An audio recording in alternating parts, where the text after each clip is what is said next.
En aquesta càpsula informativa us exposaré una de les dues formes de prendre acords regulades ex novo per al Decret Llei 10/2020 de 27 de març, pel qual s'estableixen noves mesures extraordinàries per fer front a l'impacte sanitari, econòmic i social provocat per la Covid-19 i que es tracta de la presa d'acords sense necessitat de reunió.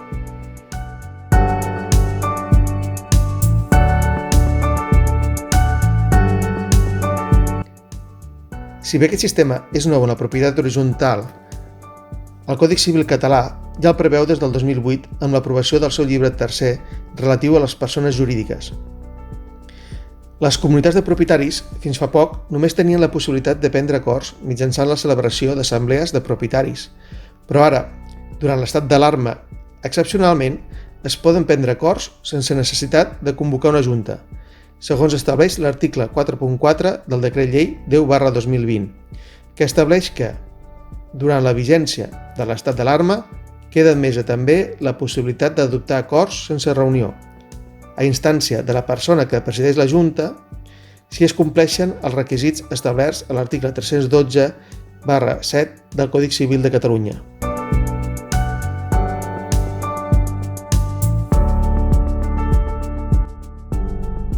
Aquests acords, un cop enviada la proposta de votació, es podran emetre mitjançant l'emissió del vot per correspondència postal, comunicació telemàtica o qualsevol altre mitjà, si queden garantits uns requisits mínims que són els que recull l'article 312.7 del Codi Civil de Catalunya i que són els següents. En primer lloc, s'ha de garantir el dret d'informació i de vot, és a dir, que tot propietari ha rebut la informació i documentació necessària per prendre l'acord i pot exercir el seu vot sobre aquests acords proposats. En segon lloc, s'ha de garantir la constància de la recepció del vot, que serà fàcil de poder obtindre documentalment si aquest s'ha enviat per correu electrònic, fax, correu postal, etc. En tercer lloc, s'ha de garantir la seva autenticitat, és a dir, s'han de garantir uns mínims que el vot emès correspon a la persona propietària, ja que ho envia des de l'adreça electrònica que consta en els arxius de l'administrador o bé perquè conté una signatura que es presumeix del propietari o perquè està registrat prèviament amb una APP en la qual va tindre que inscriure's per emetre el vot. Malgrat que l'article 312.7 del Codi Civil estableix que ha de constar en els estatuts aquesta possibilitat de vot, entenem els assessors jurídics que aquesta autorització ve ex lege pel mateix Decret Llei 10/2020, ja que tampoc tindria sentit que es permetés ara una mesura que fins aleshores cap estatut podia haver recollit al ser totalment nul per anar contra la normativa anterior al Codi Civil de Catalunya. Igualment, un aspecte que grinyola d'aquest article és la forma de tancar el sistema de votació, establint: s'entén que l'acord s'adopta al lloc del domicili de la persona jurídica i en la data de la recepció del darrer dels vots vàlidament emesos. No tenim en compte les característiques de la propietat horitzontal i la presa d'acords, que hi ha propietaris que no votaran i no es podran estar in eternum a l'espera de que aquests propietaris votin, restant la votació mentrestant oberta. Per això, és criteri dels assessors jurídics el d'establir un termini de 8 dies, en aplicació analògica del termini per enviar les convocatòries de l'article 553.21 del Codi Civil de Catalunya. Aquest termini comptarà des de la recepció de la convocatòria per part del propietari. Una alternativa seria la de deixar un mes, en aplicació analògica del termini per prendre acords de formació successiva, és a dir, aquells que requereixen una majoria qualificada de l'article 553.26, que deixa un termini d'un mes per a aquells propietaris que no van poder assistir a l'assemblea per poder votar en contra d'aquells acords.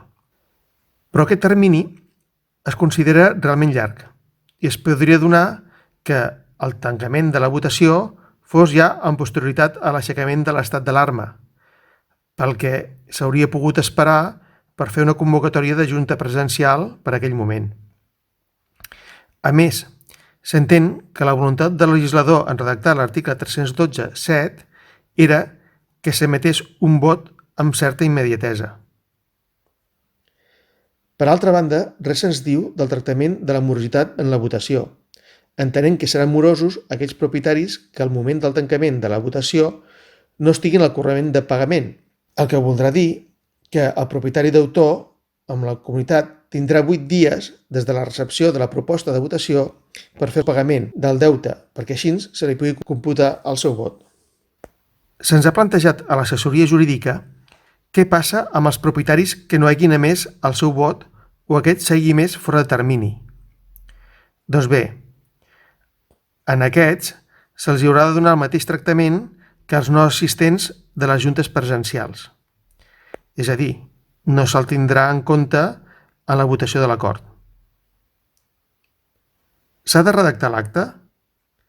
Sí, evidentment que sí, perquè es tracta d'uns acords de junta, encara que no siguin en un format presencial. En aquest acte es farà constar els propietaris que han participat a la votació. Llavors, s'haurà de transcriure l'acord i el seu resultat amb indicació dels propietaris que han votat a favor i els propietaris que han votat en contra. L'acte resultant s'haurà d'enviar a tots els propietaris, els quals, lògicament, podran impugnar aquests acords adoptats si es consideren perjudicials o contraris als estatuts o a les lleis.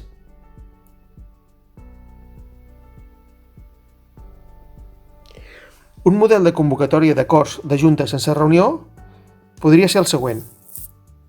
Com podeu observar, s'indica que aquesta convocatòria es fa en virtut de l'article 4.4 del Decret Llei 10/2020, que remet a l'article 312.7 del Codi Civil de Catalunya, sempre seguint instruccions de la presidència de la comunitat, ja que aquest és un requisit essencial per poder prendre aquest tipus d'acord. Veureu també que es deixa un espai per indicar l'entitat i el nom del propietari que emetrà el vot. Indicarem la proposta d'acords, que seria semblant a la d'un ordre del dia normal i corrent, posant a més les caselles amb els diferents tipus de votació. Aprovo, no aprovo, m'abstinc. Tot i que, si hi ha algun propietari que no indica el seu sentit de la votació, ja s'entendrà que s'ha abstingut. En aquest model que us proposem, podeu veure que hi ha 4 punts, però es podran fer constar els que es considerin necessaris per aquell moment per a la comunitat. Aquest consta seria de la presentació i estudi i aprovació de la liquidació de l'exercici corresponent al període passat, és a dir, l'aprovació de les comptes. El segon seria l'aprovació d'un pressupost. El tercer, el nomenament dels càrrecs de la Junta. Aquí es podran triar 2 opcions. L'opció A, que seria la pròrroga dels càrrecs actuals, que és la que s'aconsella, ja que aquesta no representaria cap dificultat. I també, al mòdul informatiu, també us indiquem que hi hauria l'opció B, que seria la de nomenar un nou president, perquè el president ja no vol continuar, tot i ja havent-vos informat de que el que es proposa realment vol ser nou president. També es podria canviar el secretari administrador, es podria nombrar un nou vicepresident. Hi ha un quart punt que se'ns ha també demanat a l'assessoria jurídica si era possible, que és la liquidació dels saldos deutors i autorització per a la seva reclamació judicial. Llavors, un cop arribat fins aquí, i per garantir el dret d'informació de tots els propietaris, s'haurà de fer constar una sèrie de requisits, que és la inclusió de tota la documentació on obtindran els propietaris la informació respecte dels acords proposats, ja siguin els comptes, ja siguin els pressupostos de les obres o del nou pressupost ordinari que es presentarà, la liquidació dels saldos d'autors, el text on es fa constar l'autorització al president per poder fer la reclamació judicial, atorgar poder per plets, etc. També s'indicarà la forma en què s'ha d'emetre el vot.